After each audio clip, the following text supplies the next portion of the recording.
Сайн байцгаана уу үзэгчдээ. Амжилт нэвтрүүлгийн шинэ дугаар яг одоо танд хүрэх гэж байна. Тэгэхээр одоогоос 20 жилийн өмнө интернет хэмээх энэ үйлчилгээ Монголд яг нэвтэрч ирсэн. Тэгвэл энэ гайхалтай зүйлийг Монголд анх нэвтрүүлж ирсэн эрхэм хүнийг өнөөдрийнхөө амжилтын хамарт ирсэн байгаа. Энэ бол Датаком компаниг үүсгэн байгуулагч ΔЭНхбат. Монголд интернетийг загламжлсан эсэх нь болсон энэ эрхмийг дангаа сүрэнгийн ΔЭНхбат гэдэг. Сарын хэсэг залуу цагтаа доктор ΔЭНхбат гэж дуудаж илаа. За дараад нь Датаком ΔЭНхбат болсон. За тэгээ форумын ΔЭНхбат, сүүлдээ ногоо намын ΔЭНхбат гэж болсон. Одоо таныг юу гэж хэлэх вэ? Тодтох уу? Одоо яг шоглоор чөлөөт электрон ΔЭНхбат. За тэр нь ч яах вэ? Одоо бол би нээлттэй мэдлэг боловсролын ингээд онлайн их сургууль ингээд хүмүүс бол яг интернет би буцаад өөрөлдөл залуудаа эхэлж ийсэн салбар руу буцаад ирж байгаа. Интернет гэдгийг монголчууд сонирхох нь битгий хэлээ. Сонсооч байсан 90-ад оны ихэр дэлхийн сүлжээнд нэгдэх ажлыг тэр зориглон хийсэн. Чихэд ерөөдөө ганцхан зорилго байсан шүү дээ. Ерөөсөө дэлхийд тодлох юм байсан. Бид яагаад ингээд мартагдсан хятад Оросын дунд байгаа. Тэгээд ч одоо 90 оны ихэр дундуур бол бид бол үнэхээр Монгол улс нээлттэй дэлхийд гарцтай, далайд гарцтай болох хүсэж ирсэн тийм. Тэгэхээр яг тэр зорилго бол миний одоо хамгийн гол тод харагдчихсан зорилго. Яг тэр үедээ. Дэлхийд гарцтай болох хүслээ биелүүлэхээр тэр Датаком компани байгуулан эхний жилүүдэд имэйл байдлаар 2 цаг холбогддог байсан хэдий ч өдөр эрт тусам үйл ажиллагааны өргөжин Неткарт, Датанет, Мэжгнет зэрэг 5 компани байгуулсан юм. Датаком компани бол эхний жилүүдэд 3-4 жилийн дараа манайх чинь 227 ажилтнууд байсан. Тэгээ 227 хүний яг тийм эдийн засаг хүнд тэгээ тийм шин технологи тэр үед бол 227 тэгээ инженер хүмүүс тэр хүмүүсийн цалин хөлсийг олгоно үргэлж ажилуулна тийм үнэтэй холбооны хэцүү байсан л та. Одоо бол Датаком 20 гаруй ажилтнтай. Тэгтээ нөгөө хийж байгаа бизнес маань тэр үеийн яг интернет хэсэг нь бол тэр үеийн Датакомс том байгаа шүү дээ. Олон нийтийн ажлыг идэвхтэй хийдэг байсан тэр нэг л өдөр олон нийтийн телевизээр гарах болсон. Би одоо өөрөө мэдээллийн технологи хүн, математик, компьютерийн програм амж хүн шүү дээ. Тэгээ телевиз үздэг хүмүүс бол намайг сэтгүүлч гэж боддог. Тэгээ годомжинд таарлахлаар та сэтгүүлч гэдэг байхгүй юу? За тэгэж ч бол надад бол таалагдж байна. Яг тэгвэл хүмүүс бол бас ингээ хийгээд за хүнийг бол үнэлж байгаа. Би тэр хүнд бол баярлалаа гэж хэлдэг. Харин дараа нь формын ΔЭНхбат хэмээх тодтгол ногоо номын дараа эрхэм гишүүн хэмээн өөрчлөгдсөн. Одоо ер нь дахиад улс төрд орох уу? Үгүй одоогоор ямар ч төлөвлөгөө байхгүй. Миний одоо Монгол улсад өгч чадах юм нь улс төрд байснаас энэ салбарт байсан магадгүй одоо би өөрөө дүүдэд 3 дахь илүү. Одоо бизнесийг ч улс төрийг зорихон чөлөө тэргэн болсон түүний чөлөө цагаараа хийх дуртай зүйлс нь яг миний хамгийн дуртай зүйл бол ном унших. За хоёр дахь нь бол мэдээж хэрэг одоо яг үүнийг дагаад хөгжимд учиргүй сайн биш гэхдээ гоё хөгжим дуртай. За тэгээд мэдээж хэрэг байгальд явах. Тэгээд зам бол одоо гольф тоглох. Тэр бол ухан сартаагаар гольфонд ороогүй л дээ зөв найз нараа явсан учраас. Тэгээд зураг авах. Бодлоо зэгцлэн бусдад илүү хэрэгтэй зүйлсийг хийхээр төлөвлөж байгаа түүний амьдралдаа баримталдаг зарчим болов. Бүх зүйл бол урсгал. Өөрөөр хэлбэл чи хөгжил, амжилт гэдэг бол эцсийн зорилго биш. Тэр бол өнөөдөр л хийх ёстой зүйл байхгүй. Тийм учраас би бол эцсийн үр дүнд битгийх санаа зовж өөртөө тийм баримт барьдаг. Чи өнөөдөр хийх ёстой юм л хий. Эцсийн үр дүн бол тэртээ тэргүй орвоо ертөнц бурхан өөрөө санаа тавина. Ингээд амжилтыг эцсийн зорилгоор болгоулгүй амжиж хийхийг зориулсан түүний амьдралын түүх, ажил бизнесийн өрнөлийн тухай амттай сонирхолтой яриаг хүлээн авна. Нэвтрүүлгийн эхний хэсэгт эдгээр насндаа интернеттэй танилцж эд сонирхон дурлж байсан түүхээ хуваалцах болно.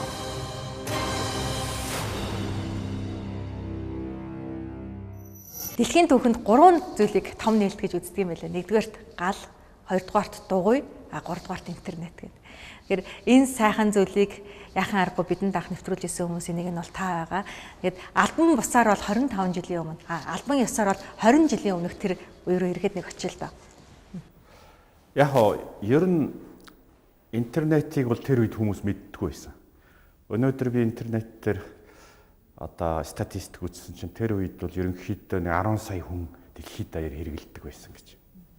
Одоо гэхдээ бол дандаа нь имэйл хэлбэрээр веб зураг тийм бол их ховор байсан. За одоо өнөөдөр бол 2-3 тэрбум хүн хэрэглэж байгаа. Тэгээ энэ маань соёл болчихсон. 10 жил тэр үеийг эргээд харахад бол Монгол бол хүнд байсан, мөнгө байхгүй байсан, хямралтай. Тэгээ монголчууд бол дэлхий рүү гарах сонирхолтой байсан, ардчил ирчихсэн. Бид нар эрхчлөө дэлхийн 7 тэрбум хүн хэсэг болохыг хүсэж ийсэн. Тэгэхээр интернет бол яг эргээд харахад бол Монгол бол оюун санааны хувьд далайд гарцтай болсон л яалах юм шүү дээ. Энэ одоо интернетийн үүсэлт түүх нь бол 1969 онд Америкт бол цэрэг армийн зориулалтаар ARPANET нэрээр үүсчихсэн гэдэг юм билээ тий. Та яг өөрөө интернеттэй хэдийд танилцаж, хэдийд мэдэж авсан бэ? Тэгэд Монголд оруулж ирэх гэсэн сэтэл хэдийнээс бий болсон бэ? Интернет гэдэг нэр бол ерөнхийдөө олон нийтэд тараад нээлттэй болсон технологи үед өгсөн нэр шүү дээ. Тэгээд оюутан үеэсээ л энэ чиглэлд ажилласан л да. Тэгээд тэр чинь бол 1900 яг л 79 он шүү дээ. Би 80 онд дээд сургууль төгссөн. Тэгэхэд бол ARPANET бол хамгийн сүүлийн үеийн одоо тэр үед шилтгэн байсан. Бид нар мэддэггүй байсан. Гэхдээ ARPANET хүртлээр маш олон зүйлийг Америкч, Оросууд хийж исэн.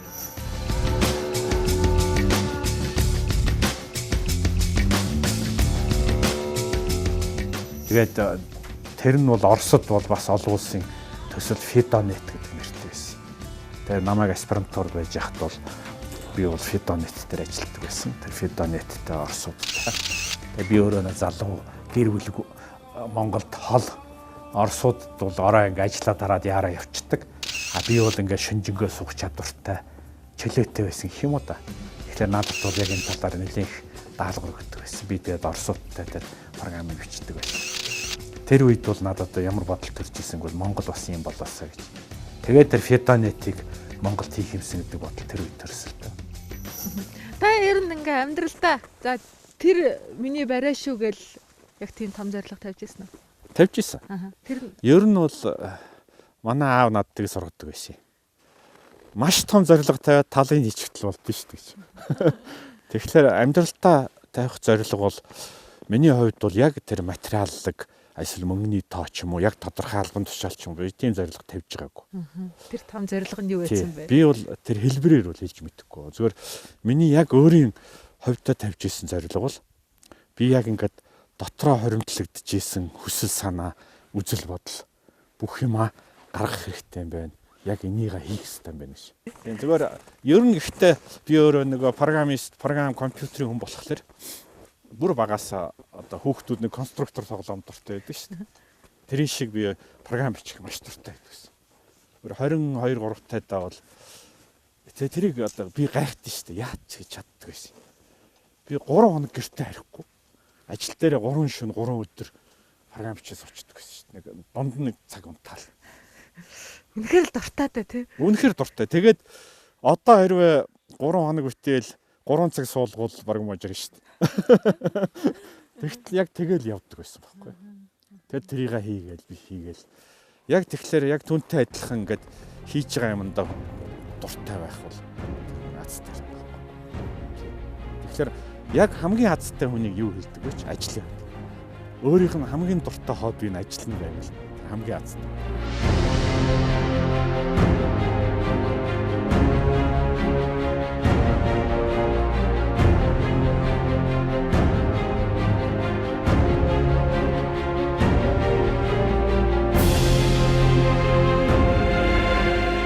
Ажил мэргэжил хобби өргөн давхцсан бизнесийнхээ алс ирээдүйг тэр итгэлтэйгээр харж байсан. Ийм ч учраас анхны алхмаа амжилттай хийж чадсан. Энэ тухай нэвтрүүлгийн дараагийн хэсгээс $3,000 хармалжчаад одоо 1000 гаруй жил онгоцны зардал хийгээл уран буугарн зарим төвөр хаяад явмаар санагдсан тийм. Алтан бусаар боломжгүй битгий хэл энийг анх хийсний төлөө биднийг шүүхт өгчээсэн.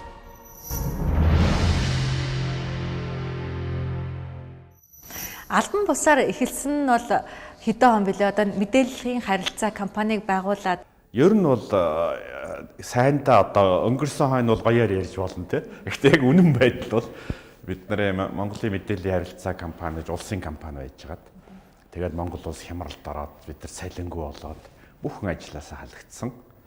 За тэгээд нэг манай компани 12 хүн, нэг 4 ширээтэй, нэг 2 private гээд Болгарын хийсэн компьютертай. За хармаанда бүгдээрээ нийлээд $3,000.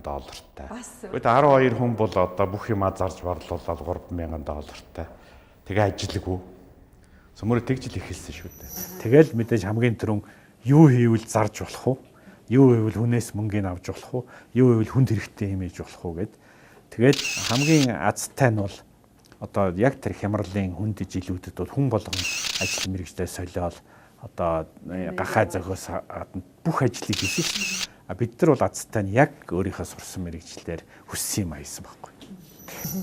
Тэр анхны тэр $3,000 юунд хөрөнгө оруулалт хийж за тэр маань дараа хэрхэн яаж өссөн? Ер нь бол би өөрөө тэрнээс өмнө Оросд одоо сурсан ажилласан нийлээд 9 жил амьдарчихсан байсан. Тэгээд хамгийн сүүлд бол Москвагийн систем судлалын хүрээлэн гэж Оросын маш том тийм судалгааны төв, за програм хангамж боловсруулдаг тийм төвд 5 жил болсон. Тэгэхээр одоо Оросын их шилдэг дэлхийн аварга одоо шатрын параметр хийжсэн хүмүүст ажилтдаг байсан л та.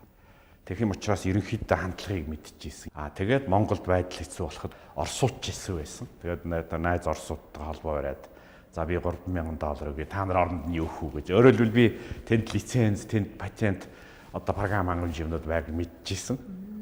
Би өөрөө тэнд дээр ажиллаж исэн юм чинь. Тэгээ нэг Оросууд дээр $3,000 хармалж чад. Одоо 1000 жил онгоцны зардал хийгээл. Тэгээ нөгөө мөнгө өгөөд мэдээж тэр бол одоо яг өнөөдрийн тооцоогоор бол бараг 100 дахин хямдхан авсан байхгүй. Ер нь тэр бол цэвэр найз нөхдийн хооронд нэгдүгээр, хоёрдугаарх нь Оросч өөрөө хүнд байсан мөнгөгүй. Тэгээ бид нар бол тэр патент лицензийг авсан зарим гол юмн дээр. Гэхдээ бол зарим хэсгийг өөрсдөө бичсэн. Тэгээ тэр маань интернетийн одоо Монголд электрон шуудангийн анхны үйлчилгээ байсан. Тэгээ сүүлд нь сонирхолтой нь одоо эргээд хэлэхэд бид нар одоо 10 жилийн дараа бидний хийсэн юмыг Оросууд буцааж худалдаж авсан. Тийм бид нар бол яг тэр програм биш л дээ. Одоо гэхдээ тэр үед бид нар $2,500 Оросуудаас програм худалдаж авч ирсэн бол 10 жилийн дараа бид нар бол $200,000 програм зарж ирсэн. Өөрөөр хэлбэл бид нар бол нэлээд өндөр түвшинд очсон байсан гэсэн үг л дээ. Тэгээд за тэр аз болоод та тэр сайхан газар, тэр сайхан хүмүүстэй ажиллаж исэн тий найз нөхдөд холбоотой байсан.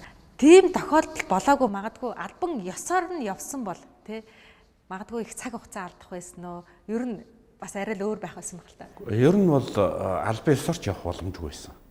Ягаад гэвэл тэр үед Монголын төрийн байгууллагч мэддэггүй, дэлхийд даяар интернетийг мэддэггүй байсан. За тэрийг бол зөвхөн одоо эрдэмтэд яг тэрэн дээр амжилж байгаа лабораториуд, дээд сургуулиуд мэддэг. Америкт ч гэсэн сайн мэддэггүй байсан. Зөвхөн тэр гол хүрээлэнгүүд нь. Тэгэхээр зэрэг тэр бол одоо зөөлж хэлбэл албан ёсоор ч явах арга байхгүй. Албан бусаар боломжгүй битгий хэл энийг анх хийсний төлөө биднийг шүүхт өгчээсэн. Тэгээд яг хөө тэр үеийн манай яамд бол Сүхбаатар дүүргийн шүүхт би 2 удаа дуудагдсан. Шүүхэд дуудагдсан шалтгаан нь болохоор хингээ Монгол улсын засгийн газрын зөвшөөрлгүйгээр одоо харилцаа холбооны үйлчилгээ нэвтрүүлсэн. За хамгийн гол нь Америкийн нэгдсэн улс руу Монгол албан ёсоор холбоо байхгүй байсан. Одоо холбооны шугам. Тэгэд бид нар сансрын дараа нь бол жилийн дараа антин худалдаж аваад Америкийн Калифорни мужидтай шууд сансрын холбоо хийсэлтэй. Тэгээ тэр бол одоо юу гэж хэлмээр юм те. Мэдээж төрийн байгууллагуудын дээд түвшинд бол сүлд нь дэмжсэн. Гэхдээ яг тухайн үеийн яам тамгын газрын түвшинд бол бидний шүүхт өгч ийсэн. Эндээс бол гарсан түүхний хийнгийн. Яг л тэр яг интернетийн албан ёсны нээлтэн дээр бол Монгол улс ерөнхийлөгч Очир утгаа ирсэн. Очир утгаа бол мэдээж зураг юмыг томоор харж байгаа. Энэ бүх зүйлийг дэмжиж яриад сайн ч үг хэлсэн. Тэгээ түүний дараа бол тэр яамд төм цөмөрө чимээгүй болсон л доо. Ер нь хүмүүсийн ойлголт тийм байдаг л да. Альва амжилтанд ямар нэгэн золиос заавал байдаг гэж. Энэ амьдралд золиос байсан уу? Энэ бүгдийг бүтээхэд. Золиос би бол яг тэр бодлын эсрэг үед. Золиос ер нь байдгүй. Яагаад гэж ямарваа нэгэн зүйл бол үн төлбөртэй байдгийг. Гэтэ тэр үн төлбөр чинь хэрвээ яг зөв юмдаа төлсөн бол золиос биш байхгүй. Тийм учраас харин буруу юмд төлөвл золиос гэж хэлж болно. Хэрвээ чи ингээд 10 жил 20 жилээ үнэхээр хэрэгтэй юм төрсөн бол тэр золиос биш. Тухайн үед золиос мэт харагдавч үгүй юу? Яг тухайн үед ядарна, урам хугарна, зарим төвөр хаяад явмаар санагдана те. Гэлээ гэхтэл тэр чинь 3 хоног хайж явал 4 дахь нь буцаад ирж байгаа те. Танд хайж явж исэн өдрүүд бий юу? Мэд зөндөө байлгүй байх. Тий. Ягаад гэвэл тэр чинь хайж явна гэдэг чинь ямар төлөвлөлөөд хаяхгүй шүү дээ. Тэр чинь ерөөсөө ингээд энерги дуусаад жишээлбэл чи нэг юм хайж ийн гэж бодъё л да. Яг 10 удаа буруу замаар яваад хайсны дараа ядраад унаа шүү дээ. Тэгсэн ирнэл дахиад нөгөө юм олох хүсэл нь илүү бол 11 дахь явж байгаа байхгүй. Тэгэхээр өмнөх 10 явсан бол золиос биш байхгүй. Яг гэвэл чи өмнөх 10-ыг яваагүй бол 11 дахь тэр олохгүй л байсан шүү дээ.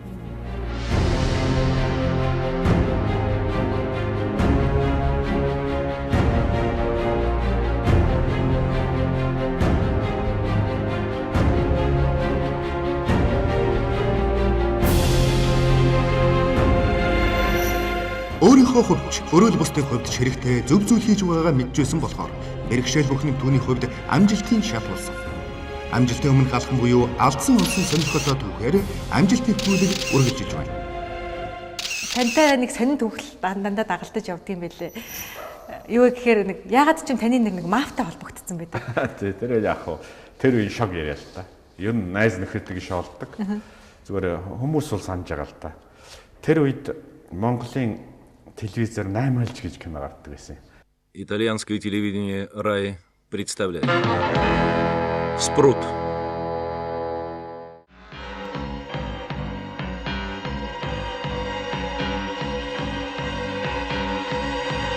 Комиссар Катани гэдэг. Тэгээ монголчууд ч ерөөсөө тэр үеийн туршил 8 Катани гэдгээр бол өвчлчихсэн. Тийм байсан. Яг тэр үед бид нар интернет таарсан. Тэгээд интернетийг оруулахад ингээд манай сэрүүлэг сониноос сурвалжлагч ирсэн юм байлээ. Бид тэр мдээгүй завгүй бид нар ингээд ажиллаад байсан. Тэгсэн манай жижүүр өвгөнтэй уулзаад энэ юу хийгээд байгаа яаж байгаа гэсэн. Жижүүр маань интернет гэж юу юм бэ гэхлээр энэ дэлхийг ингэж бүрхсэн сүлжээ гэж хэлсэн юм байна л да. Тэгсэн нөгөө сурвалжлагч охин маань дэлхийг бүрхсэн сүлжээ гэхлээр нөгөө 8 кино санаанд нараад тэгээд энэ бол Италийн маф байна гэд. Тэгээд одоо сэрүүлэг сонин дээр баг тал нүүр шахуу Италийн маф Монголд орж ирлээ гэсэн гарчигтай. Тэрийг ингээ 8 ороочихсан. Тэгээд одоо Датаком инхот бол Италийн мафийн анхны телевизч гэдэг ингээ гарч ирсэн. Тэгээ би бол гайхаад энэ ч одоо тэр үедээ бол инээдэн биш уурал байсан л та. Тэгээд сэрүүлэг сониноор уцтаад хэлэхэд бол харин эрхлэгч нь бол их ойлгосон. Эзэн тэгээд нөөс суралцч охноос асуусан чинь зэрэг чин сүлжээл дэлхийг бүрхсэн сүлжээл гэсэн ш. Тэгэхээр мафл байдлаараа гэвчсэн. Тэгээд тэр нийтлийг одоо олон нийт хэрхэн үлээж авсан? Дараад нь танд одоо их хэрхэн Үгүй яах вэ? Ер нь сэрүүлэг бол Монголын хамгийн том сонин байсан. Тэгээд яах вэ? Интернет гэдэг ингээ яриад явхлаар зэрэг мэдээж анх уншсан улсууд чинь бол ятгахтаа 3 хүний нэг нь бол энэ юу вэ л гэж бодож байгаа шүү дээ.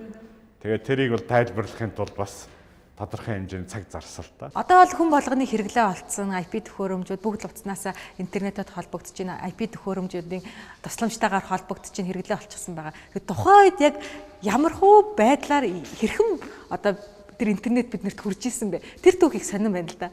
Гэхдээ яах вэ? Ер нь бол хүнд очиод интернет өгөхийг тэнж мэдэхгүй шүү дээ. Имэйл өгөхийг тэнж мэдэхгүй. Тэгэхээр зэрэг за мэдлээд ганцаараа авлаач гэсэн тэгээд би энэ горч яах юм гэж байгаа. Хинтэйгээ холбогдох юм. Яах юм? Тийм учраас бид нар бол яг эхний үед бол хамгийн сонирхолтой нь бол бид нар имэйлийг бол одоо бол ингээд залуучууд ярихлаар инээлддэг.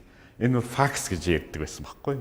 Тэр үед бол холбоо бол Америк нэгдсэн улс руу ч юм уу гадаад руу утсаар ярихад одоо минут нь $5 байсан. 1 минут нь.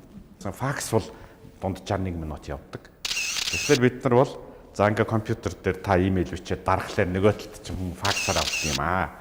Тэгээд та энэний төлөө бол $2.50 $2 төлнө гэж нэг авж байгаа хүн маш баяртай авдаг байсан л та. Тэгээд хүн болгон ингээ факс явуулсны дараа одоо ер нь шууд факс хэрэггүй нөгөө хүн чинь тантай адилхан имэйлтэй бол шууд имэйл явуулж болно шүү дээ гэдэг. Тэгээд анхны имэйлтэй улсууд үүсэж исэн. Мэдээж гадаад руу бол имэйл явуулдаг байсан. Тэгээд интернет маань анх бид нар 20 хэдэн жилийн өмнө эхлэхэд ингээд програмын бүх зүйлийг өөрсдөө бичдэг. Анхны имэйлийнх нь одоо имэйл явуулдаг, авдаг бүх програмыг одоо би жишээл өөрөө бичиж суужсэн шүү дээ хүмүүстэй. Тэгээд бүх юмыг өөрсдөө бичдэг. За өөрсдөө бичдэггүй махад угсардаг тоглоом шиг энэ тэндээс олж угсардаг байсан. Өнөөдөр бол интернет бол яг нэг 220 вольтын залгуур шиг ингээд бүх нийтийн зүйл болчихлоо шүү дээ. Энд чинь өөрөөр хэлбэл тэр үед бол эрдэм шинжилгээний зохион бүтээх ажил байсан бол одоо энэ бол бэлэн үйлдвэрлэл болсон байна. Тэгээд албан бусаар явсан тэр 4-5 жилийн хугацаанд албан болох эхлэл нь яаж тавигдсан бэ? Албан ёсны болоход бол тэр антен хэрэгтэй болж байгаа тий. Антен бол одоо наацхан 40-50 мянган доллар. Бид нар чинь бол $4,000 байхгүй улсууд шүү дээ. Тэгээд бизнесээ сайн явуулаад яг банкудад үйлчлээ 4-5 жил болсон. Тэгээд Америк нэгдсэн улстай холбогдно гэдэг маань холбооны зардал, антен, тэгэл сансрын холбооны төхөөрөмж маш үнэтэй. Тэг мөнгө байхгүй. Одоо бол ингээд хүмүүс тэрийг ярихад үнэмшдэггүй. Жишээлбэл тэр үед бид нар Хотш банк гэж байсан. Хөрөнгө оруулалт технологийн шинжилгээний банк гэдэг. Тэр банкнаас сарын 4.8% хүүтэй $50,000 зээлж авч ирсэн. Тэр $50,000 нь бол Америкийн маслны буюу цэцгийн мөнгө гэдэг нэртэй. Яг л Америкууд тэрийг одоо тодорхой төслүүд өгөхийг зөвшөөрдөг. Америкийн засгийн газраас Монголд хүнсний тусламж өгдөг байсан. Ингээ масл зараад тэгээ тэр мөнгө нь бол Хотш банкнд цуглараад тэр мөнгөөс нь бол тодорхой жижиг дунд үйлдвэрлэл төрлөөрийн хэрэгтэй салбарт хөрөнгө зээлж исэн. Тэгвэл мөнгө байхгүй чинь хичнээн тэг зээлж исэн ч гэсэн сарын 4.8% хүүтэй, жилийн 50% хүүтэй. Тэгээд $50,000 аваад эхэлж исэн байхгүй. Тэгвэл $50,000-ийнхоо 37 билүү $39,000-аар шууд ганц антен авчиж исэн. Холбооны. Тэгээд тэр ганц антен сэлбэгч байхгүй. Тэгээ Америкаас наашаа 3 сар явж юм ирдэг. Тэгээ тэр нь гатсан бол яах байсан. Тэгэл ихтэл зоригтой байсан. Тэгээд холбоо бол одоо хиймэл дагуулаас хоёр тишээ байгаа шүү дээ. Тэгэхээр бид нар бол ингээд хиймэл дагуул хүртэл холбогдоход хиймэл дагуулаас Америк хүртэл холбогдохын хэн нэгэн даах хэрэгтэй. Бид нар 100% даанаг бол мөнгө манд дийлэхгүй шүү дээ. Тэгэхээр нөгөө талын Америкийн талын даах тэр шинжлэх ухааны сан бол санхүүжүүлсэлтэй. Тэгэл ерөнхийдөө нэг талын Америк дагаал, нэг талын монголчууд бид нар даагаал. Тэгэл байнгын холбоор орсолдоо. Гэхдээ үнийг хэлэхэд тэр бол аимшигтай байсан. Ягаад гэвэл минутанд $5 байх зүйлийг 24 цагаар аавна гэдэг бодтоо. Одоо 20 жил гэдэг маань тасралтгүй 24 жил цагийн холбоонд орсон гэсэн. Ягаад энийг албан ёсоор гэж тооцсон юм бол бид нар зөвхөн Америк руу хандах биш. Дэлхийгээс хаашаач Монгол руу бас ханддаг. Чөлөөтэй болж. Өөрөөр бид нар албан ёсоор интернетийн хэсэг болж байгаа байхгүй. Тэрнээс өмнө нутагтаа дор хийжсэн нь бол бас өөр юм бэлтгэл. Тэгээ Монгол бол Азийн эхний 10 орн дотор орж исэн. Монголда бүр анх нэвтрүүлж байгаа энэ зүйлийг хийгээ явж байхад бол хэцүү, бэрхшээлтэй зүйлүүд бол үнэхээр олон байсан байж таараа. Тэрийг бол үзэгчд бол мэдэхгүй шүү дээ, тий. Тухайлбал одоо юу байсан бэ? За тухайлбал одоо энэ бол өнөөдөр их хөгжилтэй түүх шүү дээ. Бид нар 1 сарын 17-нд албан ёсоор нээлттэй хийх гээл 1 сар чи яг л өнөөдөр их шиг хүйтэн байсан. Их хүйтэн байсан шүү дээ. Тэгэл Америкаас гоё антен авцраад бүх мөнгөөрөө авчихсан. Тэгээ шүн тасалтаад болдгоо. Бүр аргаа ороод үдсэн чинь хамгийн юм хөлтөөд идэв юм. Монгол зориулаагүй. Тэгээ холбооны антенууд чинь шүн ийм хасах 30-40 градус хөөдрөд газар халаадаг тусгай багажнуудтай байдаг. Бид нар мөнгөгүй чинь тийм халаадаг юм чи аваагүй, мэдэхгүй юм чинь ч аваагүй баг. Тэгээ шүн хөлтөөд болохгүй. Тэгээ сүүлд Монгол аргаар бол гинт ухаан сэтэд их дэлгүүр яваад, зах яваад, нэмэгтэй өн ус сатаадаг сэнс. Тэрийг 20-30-ыг авсан санаж. Их дэлгүүрийн бүх нөөцийг аваад тэгээ шөндөөл скотчоор уяагаар нэг сенс боодог. Тэгээ тэр нэг шөний яг ит үед 2-3 цаг ажиллаад шатчихдаг. Тэгээ шөн болгон нэг сенс эргэлсээр гал 2 дугаар сарыг давж исэн. Тэгээд өвөл гайг болж исэн байхгүй. Тийм түүх бол олон бий л дээ. Тэр үед одоо үгдий за хүүтэн байна. 1 сарын 17-нд биш нээлттэй хойштуулъя гэдэг чинь. Тийм бодож байгаагүй. Бид нар бол ерөөсөө хурдхан л оруулахыг бодож исэн юм. Тийм. Ямар нэгэн тэр одоо тэр шүүх, хөлдөх, мүлдэх бүх юм ерөөс ямар ч хамаа байгаагүй л дээ. Энийг бол маш олон залуучууд бол зөвхөн бизнес гэж бодож хийгээгүй. Энийг яг хэлэхээр улс орноо дэлхийд гарцтай болохын тулд явах хүсэл гэж хийсэн л дээ. Яг энэ Стив Джобс, Билл Гейтс, за энэ IT инженерүүд, программистууд нэр бүгд дуртайдаа энэ бүгдийг хийж агаад дараа нь амжилт нэрсэн байдаг. Тэгэлгүй байх вэ. Ер нь бол хүн мөнгөний төлөө ажилтгүй шүү дээ. Одоо ямар нэгэн тийм үнэт зүйл хийж байгаадаар бахархдаг байхгүй. Ямар нэгэн том юмны хэсэг болж байгаа. Ер нь бол хүн одоо тийм сонирхол, үнэт зүйл, хүсэл эрмэлзэлтэй үед шатаж явдаг байхгүй. Одоо шатаж явдаг хүмүүс юм хийдэг.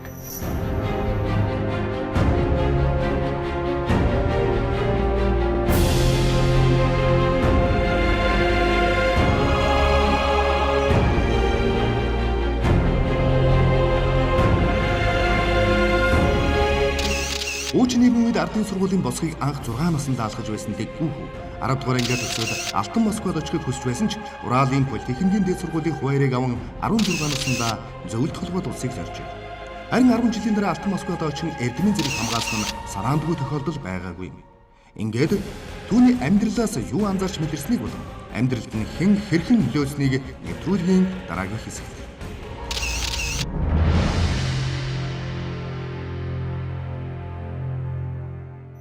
Хүүхэд наснда яг ямар зүйл таныг дотроос нь шатааж ирсэн? Хүүхэд насны тэр мөрөөдөл нь юу байсан? Ер нь нэг юм Пикассогийн үг байдیں۔ Хүүхэд болгон зураач байд юм аа. Харин эцгийнхээ сургууль нь тэдний ихийг зураач биш болгодیں гэж. Тэгэхээр хүүхэд болгон одоо конструктор тоглоом хийгээл, юм хийгээл, зураг зураал, модоор юм хийгээл сонирхдаг. Тэгэл хүүхэд би тэр үед бол одоо өнөөдрийн хүүхдийн парк гэдэг нэр тэрний техникийн өсвөрийн техникч гэдэгт яваал одоо янз бүрийн мод төмрөөр онгоц монгоц хийдэг тийм ерөөсөө бид нар цөмөрөө тийм хийх дуртай байсан. Тэгээд дараа нь математикт дуртай болсон. Тэгээ ерөнхийдөө математик тооны мэрэгчлэр сурах юмсан гэж боддог байсан. Тэгээ мэдээж тэр үед чинь электрон тооцоолон бодох машин, компьютер гэдэг бол одоо хамгийн мөрөөдөл болж хуурсан л да. Тэгээд систем инженер сонгодог чинь бол одоо электрон тооцоо. Тэр үед компьютер гэд нэрлэдэг байсан. Электрон тооцоолон бодох машин гэж. Тэрний сургуульд явах юмсан гэж мөрөөддөг байсан. Тэгэл тэргээр явсан л та. Нэг зүйл би мэдэрдэг. Энэ бол би зүгээр залуучуудад лекц уншихтаа ч хэлдэг. Хүн хүсэж байгаа юмтаа заавал таардаг байхгүй. Хэрвээ чи яг хүсэж байгааг мэдчихвэл тийм боломж үргэлж гардаг. Тийм учраас амжилт гаргая гэсэн хүн бол юу хүсэж байгааг хамгийн эхлээд мэддэг. Ягаад гэвэл тэр хүсэж байгаа юм чинь ертөнцид үргэлж байдаг, үргэлж таарлддаг. Харин чи тэрийг хангалттай хүсэж нөгөө шатаж байгаа үед чи тэрийг таньдаг байхгүй. Хэрвээ чи залхуураа байвал тэрийг танихгүй. Яг л FM радио шиг гэдэг. Ер нь яг л FM радио шиг. Хэрвээ та гоё хөгжим сонсъё гэжвэл гоё долгион дээр тавь. Амжилттай явъя гэж бодвол өөрийгөө яг тийм байхаар хүслээ.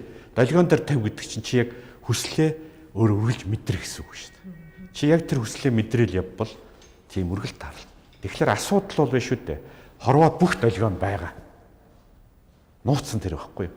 Бүх долгион байгаа. Чамд бол муугар таарах бүх юм байгаа, сайнаар явах бүх юм байгаа.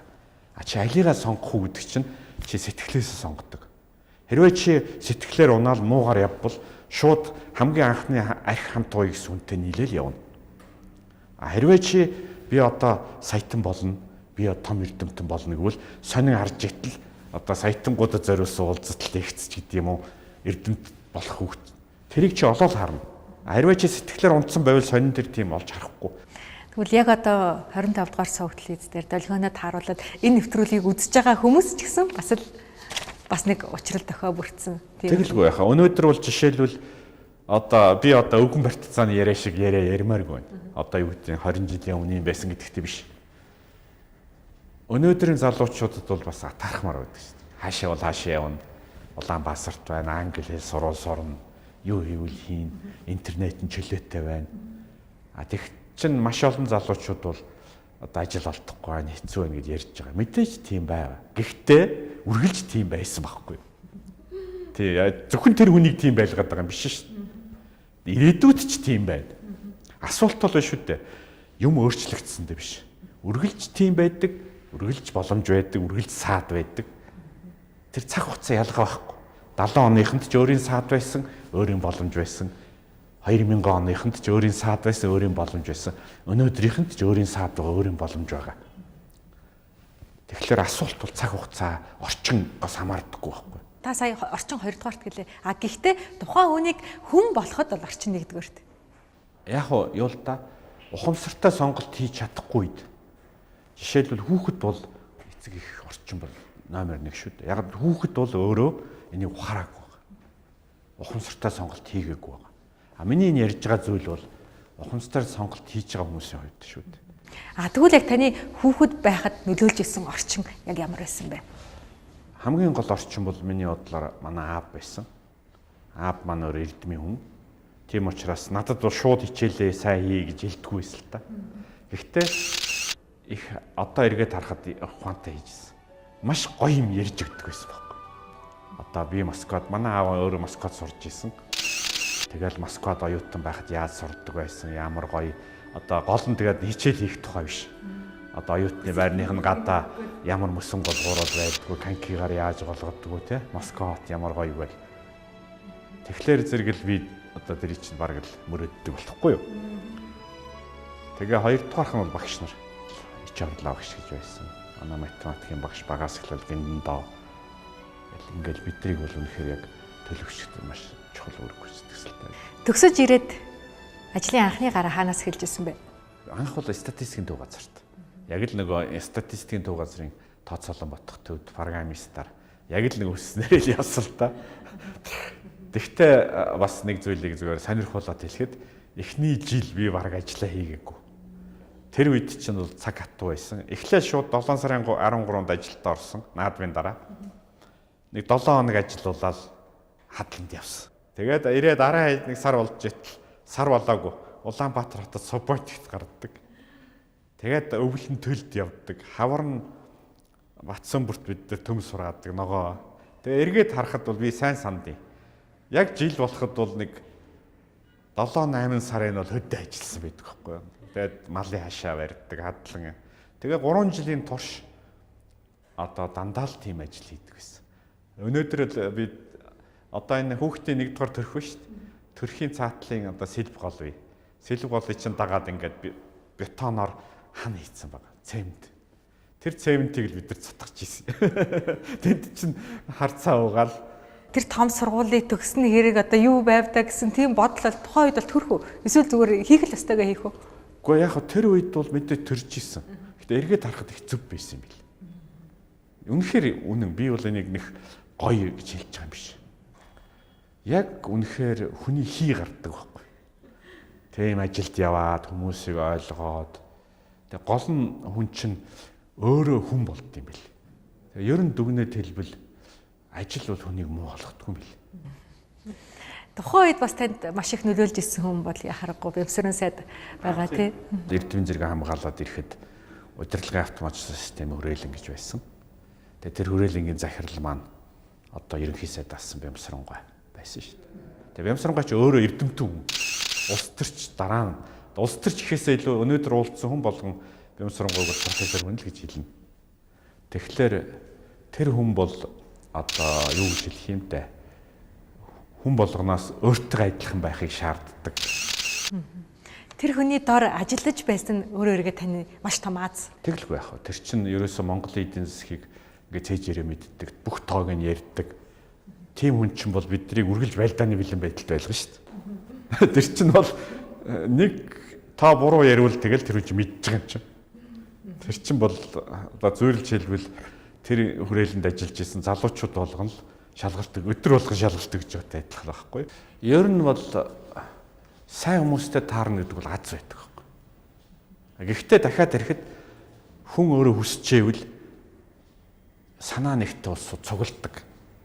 Сайныг дагуул сарныг ирэл гэдэг шүү дээ. Тэгээд маш олон зүйл бол шууд тэр үед мэддэхгүй ч гэсэн олон жилийн дараа мэддэхээр нөлөөллүүд байдаг л та. Тэгээд ер нь бол хүний амьдралд хүний нөлөөлдөг байхгүй. Тийм хүнийг бол үргэлж ирэлж ийдэг. Альсвал муугаар ярил үргэлж дарж ийдэг, үргэлж хорлж ийдэг.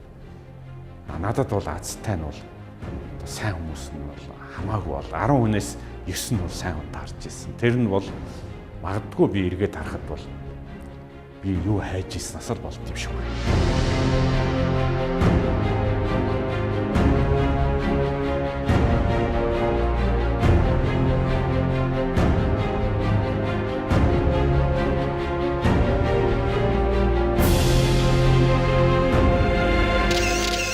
сайн хүмүүс амьдралын үе бүр дээр тааралдаж сайн сайхан зүйл рүү түүнийг хөтөлж байсан. Тухайн үед Монгол улсын тэргүүлэх 5 чиглэлийг тодорхойлсны нэгд шинжлэх ухаан технологийн салбарт орсон байсан төдийгүй энэ чиглэлээр үнэтэй мэрэгжилтнүүдийг Монголын засгийн газар бэлтгэж байсны нэг нь доктор Д.Энхбат байлаа. Тэр үед түүнд програм хангамжийн хөгжлөөр дэлхийд тэргүүлж эхэлсэн энтгэг улсад суралцах боломж олгосон юм. Тэр яг тэр нэг 90-ад оны тэр үед энэтхэг төл тавьж ирсэн бас цөөн хүмүүсийн нэг нь та байгаа шүү дээ. Тэр бол ерөнхийдөө нөгөө одоо юу гэх бас л нөгөө интернет компьютерийн хаймыг хөөцөлтөөл тэгэл нэр нь сонсогдоол тэгжээтэл энэтхэгийн засгийн газраас бол сургалт. Тэгээ манай яамнаас одоо энэ чиглэлд явах хүн байгаад санал тавьсан. Тэгээ 3 сар явж исэн. Гэхдээ тэр бол огт англи хэл байхгүй. Англиар нь 3 хүүхэдтэй. Тэгээд шууд энтгэгт бууж исэн. Тэгээ хаанаач англи хэл сурах юм бэлээ. Хаанаач бэлтгэх юм бэлээ. Тэгвэл бол би нэгэнт одоо эрдэмийн ажил хийж гисэн учраас бүх юмыг хараал ойлгож ирсэн л да. Яг одоо англи хэл дутах нь хамаагүй. Тэр бужигнаантай үед бол та Монгол байсан уу? Яг тэр хүмүүс өлсгөлтөн зарлал талбай дээр байж хахад би энтгэгт байжсэн чинь нэг ороо хоол идэггээ сууж исэн. Тэр ганцны улсууд л Монголд товсгол гарч ийн гэж над руу ирээ. Танаа Монголд товсгол гарч ийн гэл. Тэгээ би зурагт харж ирсэн. Тэгэхэд мэдээ гарч ирсэн. Тэгтэл би самдын яг Сүхбаатарын талбай дээр өдөр чи өвөл 2 сард шүү дээ. 1-2 сард. Баахан хүмүүс суудсан Батүл өдөр л байж ирсэн. Би санд. Би Батүлыг мэддэг байсан байхгүй юу. Тэгээд цан хөөрийг болчихсон. Нөгөө халуун шалдан энтгэхгүйд чинь Монгол ямар аймаар юм бэ гэл амар хүйтэнд нэг л дагтагтээ болцсон юм. Ирэхэд бас их сонирн л да. Надтай ажиллаж байсан. За тэр үед бол компьютер принтер их ховор байсан. Биднес зөвхөн байдаг байсан. Тэгээд намайг 3 сард ирэхэд бол миний өөрөө лаборатори маань тэр аяараа нэг ухуулах сэвэлдэг цех болцсон байсан л да. Манай адил шүнжэнгөө сууж нэг компьютер дээр ардчлалын хол цааснууд хэвлдэг. Тэрийг энд наадаг тийм ажилтай. Тэгээд би ирсэн. Тэгээд анхны ардчсан засгийн газар байгуулагдсан. Тэгээд дараа нь бол Бямсрангой ерөнхий сайд болсон. Анхны ардчилсан засгийн газарт. Тэгээд намайг бол бас үндэсний хөгжлийн дэд сайдаар тавьсан. Би намын гишүүн биш. Ерөөсөө сонгуулж мэдэхгүй хизээч болъё гэж бодож байгаагүй. Тэгээ би энтгэгт сурж нэг 3 сар сурсан. Тэгээ онгоцны буудлын дээр ирсэн чинь зэрэг цаг үеийг хэвгүй байсан л та. Манай авгаа нэлээд айчсан. Чамайг засгийн газараас утастаар хайгаад байна. Чи яатсан гэж. Тэгээд бас л одоо нөгөө нэг жагсаал зөөмэн гараал байсан. Тэр чи 90-аад он чинь тэгэл би тэгэл дуудаал батсан чарын Бямсрангуйн туслах нь хүрээд иргээл. Тэгэл очиод шууд дэд сайд дээр тавьчихсан. Яг гэвэл би ч өөрөө яг тэр одоо том төлөвлөлт тэр менежментийн асуудал тэр эдмийн ажил хийж исэн. Тийм учраас яг ажил нь бол надад нэг тийм хэцүү байгаагүй. Зүгээр гинтхэн төрийн ажил тавигдахад бол том дараагаар бас сонирхол байсан. Таны амьдралд гинтийн тохиолдлууд их олон байна. За гинтхэн тэгэл онгоцноос буугаад төрийн ажил хийлээ. За гинтхэн нэг өдөр телевизээр гараад эхэлсэн. Форум нэвтрүүлэг те. Яг хоо ер нь бол би Соросын сандтай бол интернетээр дамжиж холбогдсон юм. Яагаад гэвэл Жорж Сорос гэдэг хүн Монголын боловсролд маш их мөнгө өгсөн.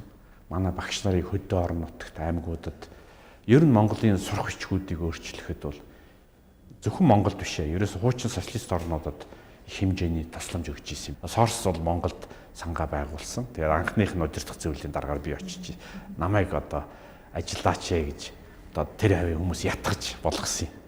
Тэгээд бол яг хуу тэр хугацаанд одоо ажиллаж байхад бол мэдээж хэрэг Монголын хэвлэл мэдээлэл телевизийг яаж өөрчлөх үү гэдэг асуудал бас байгаа шүү дээ. Олон нийтийн телевиз болгох тухай, телевиз бий даасан улс төрөөс хол байх тухай. Тэгээ тэр үед бид нар төсөл бичээд Монголын үндэсний телевизэд одоо Монгол телевизэд одоо нийгэм улс төрийн зөвхөн дарга нарын биш. Жирийн иргэдийн бодлыг сонсдог тийм нэвтрүүлэг хийя гэсэн төсөл гаргасан. Тэгээ тэр төслөө мөнгө гуйгаад явуулсан. Зүгээр тэр намайг ажиллаж байгаа хугацаанд мөнгө нэрээгүй. Тэгээд мартцсан байсан. Тэгээ 2-3 жилийн дараа гинтхэн одоо Соросын сангаас утастаад тэр төсөл чинь батлагдсан байна. Монголын үндэсний телевизэд бол өнгөхөр болчлоо. Гэхдээ нэг нөхцөлтэй. Юу гэвэл яг тэр төсөл заасан одоо зорилгоор нэвтрүүлэг хийх хэрэгтэй гэж. Тэгээ Монгол телевизийнхэн бол тэр үед тийм хүсэлт хэлсэн юм байлаа. Орсын сан. Та нар анх ингэж бодож исэн чинь одоо энийг зохион байгуулж хийгээч гэж. Тэгэхээр яг тусламж нь бол Монгол телевизэд өгсөн байхгүй. Тэгээд би нэгэн тэр төслийг бас л нөгөө санаачлаад явж исэн хүний хувьд нэвтрүүлэгч хөтлөгч олох хэрэгтэй болохгүй. Тэгээд энийг хүн тайлбарлаад хүний имийг хүн хийнэ гэж байдгүй юм бэл. Тэгээд ингээ яриад яваад байсан. Тэгээд хөтлөгч олдоогүй л дээ эхний үедээ. Тэгээд хугацаанд баг байсан. Ялан нөгөө 10 сар 11 сар болчихсон. Одоо яг цаг тулчихсан. Тэгээд гол нь бол хүн олтол төр зур би өөрөө хийхээр болсон. Тэгээд төр зур хийгээд 3 хийсний дараа тэнд надтай хамт байжсэн нөхцөл ер нь болж байна. Ер нь хүн айх хэрэггүй юм байна гэсэн. Тэгээд ятгахсаар агаад тэгэл нэвтрүүлэгт ажилласан. Тэгээд форум нэвтрүүлэг бол 2 жил явсан. Тэгээд энэний цаана бол маш сайн команд ажиллаж байсан л да. Тэгээд тэр бол хөтлөгч бол одоо юу гэдэг зөөлж хэлбэл сүү хөөрүүлээ зөвхөн өрөмөн шүү дээ. А тэрний чинь хийх бүх ажил бол бас сайн хүмүүс, сайн команд, сайн сэтгүүлч нар ажилладаг л да. За тэгээд бас гинтийн нэг шийдвэр улс төрд орсон. Тэгсэн мөртлөө гинтийн тэгээ нэг өдөр гарсан. Тий. Яагаад ингээ хүчтөрөн улс төрд орж ирээд чимээг өвхөн гарваа? Энэ бол асуулт бас олон хүмүүсийн хувьд бас асуулт твэрэл байгаа даа. Гэхдээ улс төрд ордог шалтгаан бол маш энгийн. Юу гэвэл би форум нэвтрүүлэг хөтөлбөртөө ямар нэгэн намд улс төрд ордоггүй байсан. Мэдээж интернетгээ завгүй байсан. Тэгээ улс орны нийгмийн эдийн засгийн асуудлыг яриад ингээл Монгол улс хөгжих хэрэгтэй. Ялангуяа надад үргэлж одоо шинэ цаг үед шинэ бодолтой хүмүүс үргэлж сэлбэж явах хэрэгтэй гэсэн итгэл үнэмшил байсан л та. Тэгээ ялангуяа Монгол улс бол хөгжих юм байна. Техник технологи хөгжих юм байна. Яваандаа бол инженерүүд ялангуяа дэлхийдээ холбогддог талаас нь шинэ хүмүүс гарч ирэх хэрэгтэй гэж надад ч хүмүүс итгүүлсэн. Тэгээд ерөнхийдөө ардчилсан намд орохоор бодож ирсэн л та. Нэг хэсэг гэхдээ Монголын ногоо намыг сонгосон. Яг 4 жилд их хуралд суулаа. Тэгээд тэндээс бол харьцангуй одоо интернет, форум, бизнес эдгээр хийжсэнтэй адилхан юм хийж болохгүй юм байна те. Тэнд бол нөгөө улс төр чинь бүх юм конопор шийдэгддэг шүү дээ. Тэнд чи ганцаараа суугаад ичнээн зөв юм яриад тэгээд ганцхан коноптой хүн чинь тэртээ чамайг 4 жил чи юу ч хийхгүй шүү дээ. Тэгээд их хуралд суугаад нэг зүйлийг олж ойлгосон нь бол би яг мэрэгчлэрээ чадвараараа илүү юм хийж чадах юм байна гэж харсан л та. Зөөр яг 76 гишүүний нэг болоод зөв зүйл яриа зөв явах нэг өөр хэрэг. А гэхдээ тэрийг гардаж хийх их хуралд чинь конопны тоогоор шийддэг шүү дээ. Тэрийг гардаж хийх боломж байхгүй бол тэнд ярьсаар агаал дуусна. Тэгэхээр надад бол 10 жил ярьсны оронд 10 жил юм хийсэн дээр санагдсан. Тэгээд би одоо бол өөрийнхөө яг гараас юм гарддаг, юм бүтээдэг тийм ажлыг сонгосон. Түүнээс биш нэг улс төрөөс бол нэг айхтар зарлаад мэдэгдээд тэгээд гараад байгаа юм бол байхгүй. Одоо ер нь тэгээд дахиад улс төрд орох уу? Үгүй одоогоор ямар төлөвлөгөө байхгүй. Би бол одоо өнөөдөр бол Монголын улс төр өөрчлөгдөөсөө шинэ хүмүүс ороосоо гэдэгт 100% санал нэг байна. Гэхдээ миний одоо Монгол улсад өгч чадах юм нь улс төрд байснаас энэ салбарт байсан магадгүй одоо би өөрөө дүгнэд 3 дахин илүү. Тэгээд ч ер нь энэ компьютер, энэ нийгмийн одоо технологийн салбарт их зөвөр нэг үг хэлвэл би найз нөхөртэй хэлдэг. Их хурлын гишүүн болох хүн бол зөндөө олдно. Яг өнөөдрийн миний хийж байгаа ажлыг хийх хүн олдохгүй. Энд бэлтгэцүү маш ховор. Тийм учраас би бол үнэхээр чаддаг юм аа, илүү хийж чадах.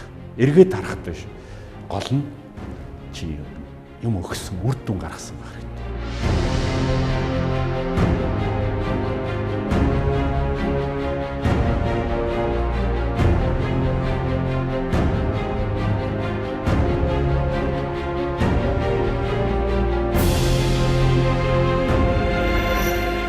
Ийхүү 30 гаруй настайдаа үндэсний хөгжлийн дэд сайд 40 гаруй настайдаа үндэсний телевизийн хөтлөгч 50 хүрэх үедээ тэрийн түвшээ хийж байсан тэр одоо юу хийж байгааг нь нэвтрүүлгийн дараагийн хэсэгт.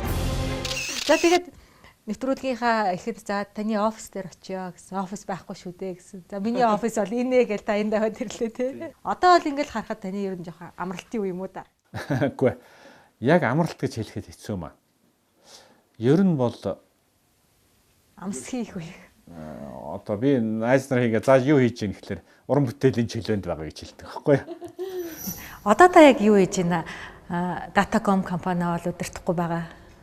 Датаком компанид бол би сард юм уу 2 сард нэг л очтیں۔ Ер нь бол өнөөдөр нээлттэй мэдлэг боловсролын сан гэдэг байгууллага байгуулад одоо яг энэ боловсролыг интернетийг видео хичээлүүд, онлайн сургалт. Би Монголын боловсролыг бол дэлхийн боловсролыг ашиглаж өөрчлөх ёстой гэж итгэдэг байхгүй. Дэлхийн олон багш нар байна, олон профессор байна, хэдэн 10,000 сурах хүчиг байна. Түүнээс олон видео хичээлүүд байна. Тэгээ хүн бол зөвхөн 5 жил сурдаггүй. Өнөөдөр орчин үеийн хүн бол 65 хүртлээр сурдаг. Тэгэхээр энэ сурахыг бол яг нөгөө ханд 220 вольтын тог байгаатай адилхан, өдөр тутам телевиз байгаатай адилхан айл болгонд 24 цаг сурах нөхцөл бүрдүүлэх хэрэгтэй. Энийг бол бид нар хийхэд тулд энэ веб интернетийг ашиглах хэрэгтэй. Энэ чиглэл явж байгаа байхгүй. Ер нь энэ программист хүмүүсийн хувьд мэдээллийн технологийн салбарыг ажиглаад байхад тархин байнга ачаалж байдаг. Харагддаг. Одоо жисэн та тийм үү? Үгүй одоо тийм биш. За гэхдээ ер нь нэгт орон гарна л та. Юу гэвэл заримдаа мэдээч хэрэг нөгөө 20-30 жил бодчихсон зүйл чинь үргэлжлээ орж ирж шүү дээ. Гэхдээ өнөөдөр бол бас бодлоо яаж удирдах уу, бодлоосоо яаж одоо зөв авч явах уу? Хамгийн гол нь нэгэн зэрэг олон бодол толгойд чинь байлдахыг яаж болиулах уу те? Хүн бол өөрийнхөө энергийн ихэнхийг өөртөө байлд зарцуулдаг байхгүй. Одоо жишээлбэл нэг шог үг байдаг шүү дээ. Үдээс өмнө сайдад, үдээс хойш сайдсандаа харамсч өнгөрөөдөг гэж. Тэр бол одоо олон хүний зовлон байгаа тийм. Тэгээ тэр бол яг бүх хүний амьдрал тийм. Ихэнх хүн бол гол дайсан өөрөө байдаг. Өглөө босох оюутан хүн бол жишээлбэл унтмаар байдаг, босмоор байдаг, унтмаар байдаг. Унтсан ч юм байхгүй, боссон ч юм байхгүй тийм. Тэгээ ядарсан юм тийм явж идэг. Яг түүнтэй адилхан одоо үргэлжийн бодлыг бол би тэрийг залуудаа мэддэг байсан. Тэгээ үнэхээр энэ гэгэрлийн асуудлаар буддийн сургаал би бол шашин гэж хэлээгүй л дээ.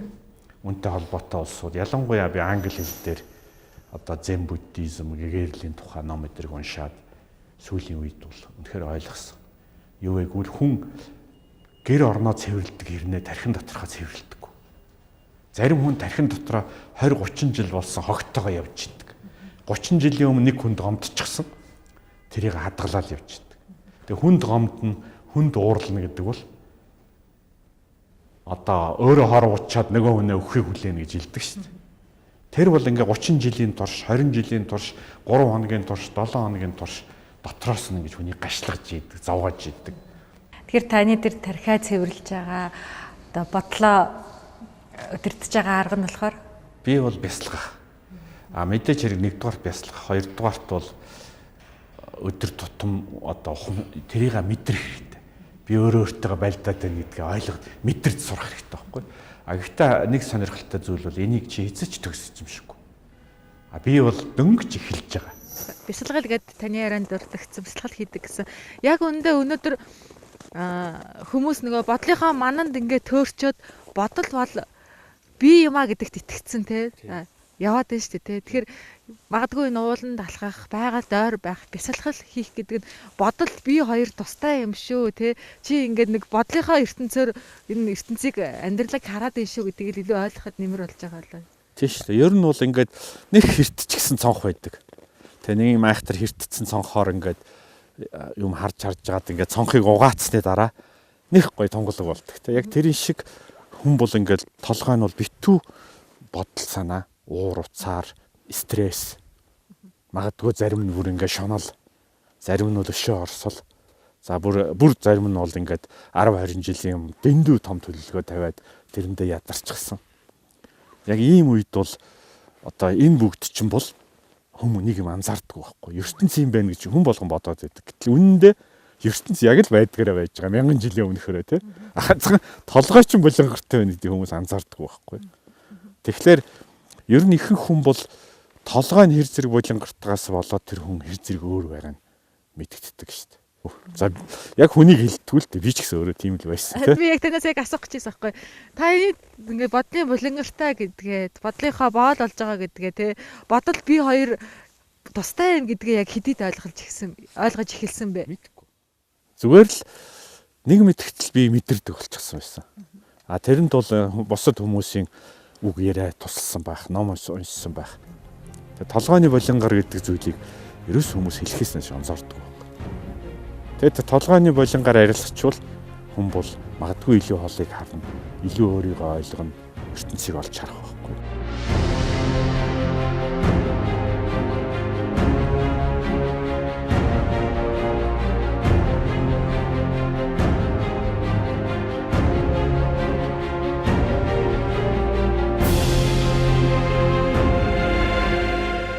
Амьдран буй цаг үеэ мэдрэн эзэн сурснаа ашиглан чадах зүйлээ хийхийг хүссээр ирсэн түүний давуу чанар юу болохыг, түүний багшуулсан шинэ хоббиг мөн одоо юу төлөвлөж байгааг нь нэвтрүүлгийн төгсгөл хэсгээс.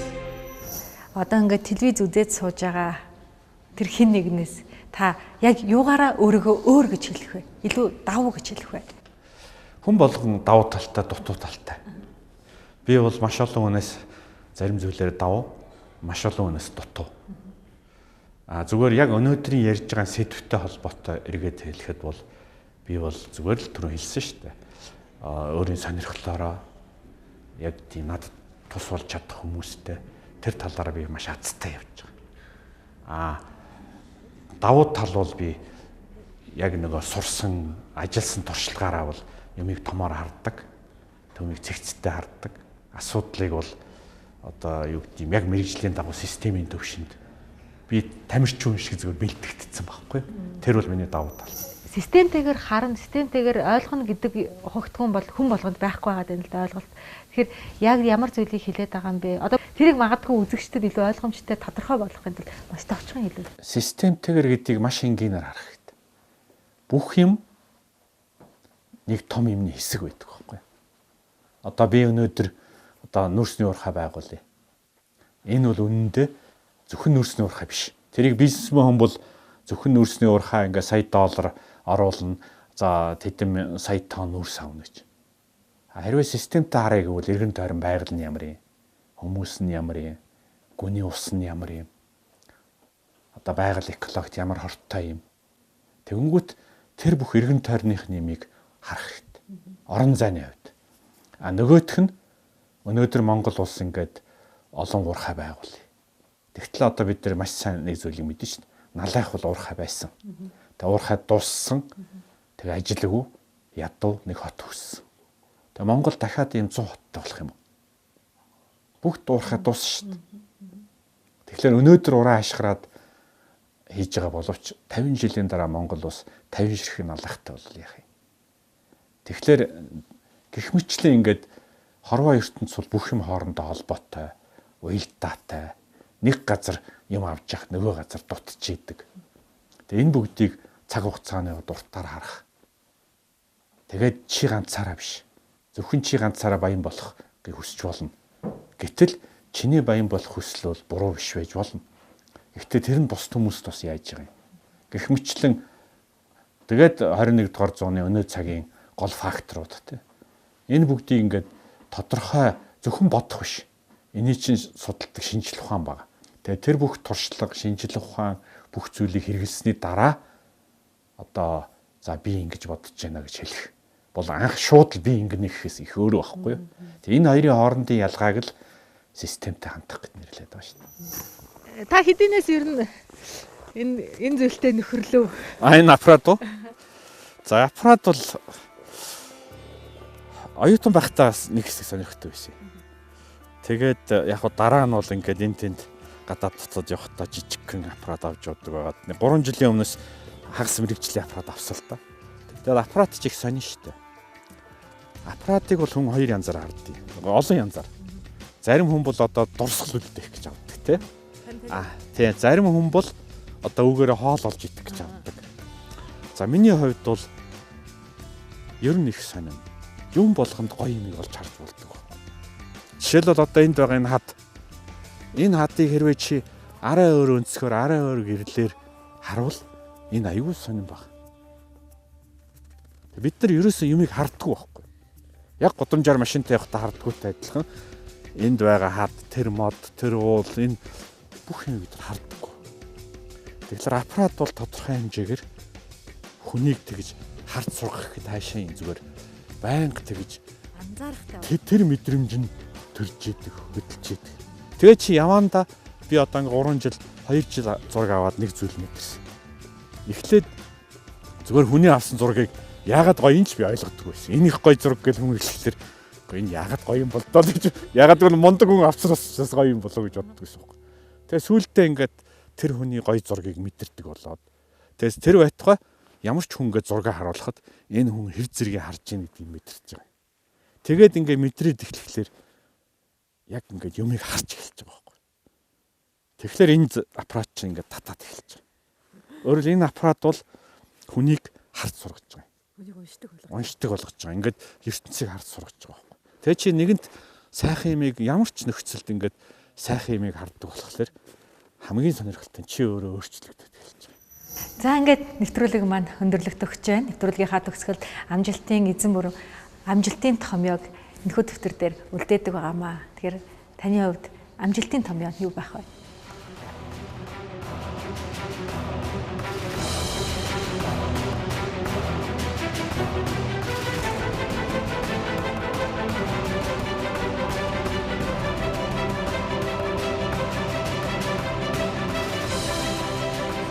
Би ингэж хэлмээр. Та хүслээ зорилгоо тод харагч. Төрөний миний хэлдэг шин. Та ямар долгион дээр өөрөө байна гэдгээ яг хүнсэртэй сонго. Та хүслээ тод харж ивэл энэ хүсэлд таарсан бүх юм таарлтна. Гар хэсгээ. Хүслээ зорилгоо тод хар. Та нөгөө яг амжилтын томьёон дээр тод хүсэл гэж бичсэн шүү дээ. Амжилтын томьёог. Таны тэр тод хүсэл хамгийн одоо тод хүсэл бол яг үнэхээр яг ингээд нэг 10, 15, 20 жилээр өөр байсан. Тэгээ эхний 10 жилд бол би мэдээж хэрэг одоо эрдэмтэн болъё, эрдвийн зэрэг авъя гэж бодож ирсэн. Тэгээд тэр аспирантур төгсөөд ингээд улс орондоо хэрэгтэй хүн бай гэдэг ингээд улс засгийн газарт орж ажиллаад ингээд явсан. Тэгээд дараагийн 10 жил интернет бизнестэй бол ерөөсөө одоо Америк дэлхийтэй адилхан юм компани байгуулад яг энийг хийж удажсэн.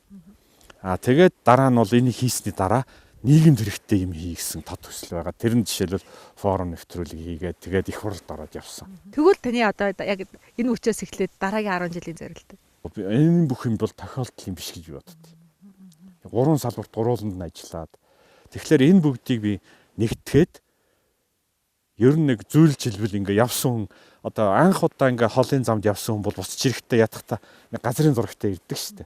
Тэрэн шиг би одоо Монгол улс ийшээ явах юм гэж би шууд хэлж мэдэхгүй ч гэсэн миний явж үзсэн газар нэг ийм газрын зураг байд юм байна. Танд нэг нуур байд юм байна. Энэгээр нь явбал болох юм байна гэдэг шиг тийм нэг газрын зураг шиг номч гэдэг юм уу үзэл санаагаа гаргая гэж бодоод байгаа байхгүй.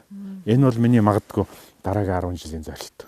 Ингээд цаг зав гаргаад нэвтрүүлэгт оролцсон танд үнэхээр их баярлалаа. Нэвтрүүлгийнхаа төгсгөл нэгэн бэлгийг өгдөг байгаа. Та хинэгний аз жаргалыг зурх, харандаанд байгаараа алдааг нь арилгах, баллуур байгаараа авьяасыг нь хурцлах, үзүүрлэгч байгаараа гэд өгдөг юм аа. Ингээд энэ бэлэгтээ бас жижигхэн бэлгийг танд өгдөг. За баярлалаа. Бас танд амжилт хүсье. Танай нэвтрүүлэг бол улаан өндөрж олон залуучуудад хүмүүст урам зориг өгөөсэй. Бас олон хүмүүсийг миний төрөний илтгэр яг өөрийнхөө долгион дээр ажиллахад туслаасай гэж хэлсэн чинь. Баярлалаа танд. Бидний та хамт үзэгч та бүхэндээ баярлалаа. Дараагийнхаа нэвтрүүлгээр уулзалтаа баяртай үзэгчтэй.